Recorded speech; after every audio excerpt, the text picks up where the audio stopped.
Hello, everybody. I can see it's been a very long time since I did a video, and this video is going to be another video about animation. And today, I'm going to talk about something that nobody really talks about. I'm going to explain why the 1990s was really like a Gilded Age of animation. See, if you now hold on a second.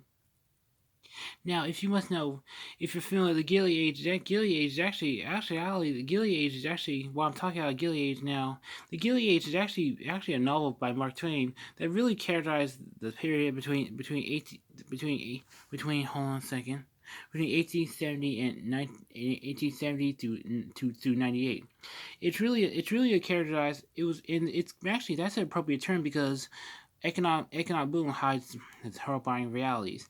And the same can be said about animation in the 90s because while television while despite the Disney Renaissance and the booming of television animation, things actually weren't really good because feature animation was actually very miserable because of the fact that the Disney hegemony at the time. And hold on a second.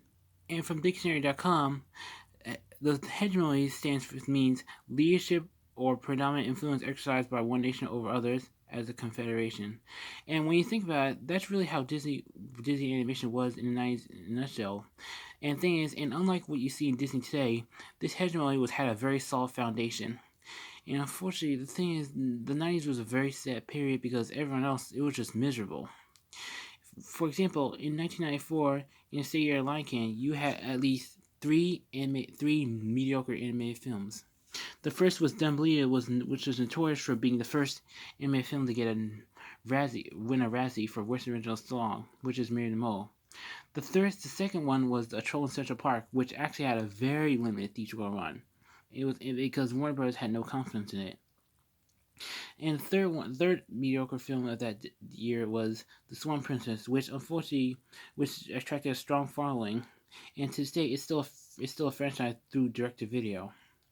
Thing is, this is also the time, and however, even after, and also another example of why why the 90s was a Gilded Age for animation was with animation because first of all, animation unfortunately didn't really last. Was a short lived for a reason because it just didn't last long.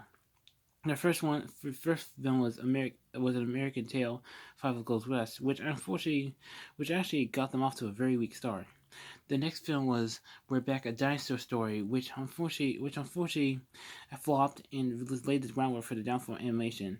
And the final film was Balto, which unfortunately that too was a failure and led to the end of animation, which eventually evolved into DreamWorks Animation we know today. Also, another thing is that Another thing is, if you watch my videos, you probably know about the demise of 2D animation in North America. Thing is, and also it was also miserable because it was actually a time period. It was in 1998 because despite the success of first Toy Story in 1995, it wasn't until 1998 when the end of 2D animation in North America started. You can actually look at my videos.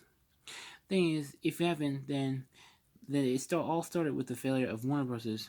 Quest for Camelot. And thing is, I suggest you watch my other video, The Dark Story of the Orange Giant's commercial failure. And with that in mind, we can see that while Disney animation was booming in feature animation and television animation was booming, feature animation was suffering because it was really a Gilded Age. Well, that's all for now. Bye. That's all for today. Thank you, and bye bye.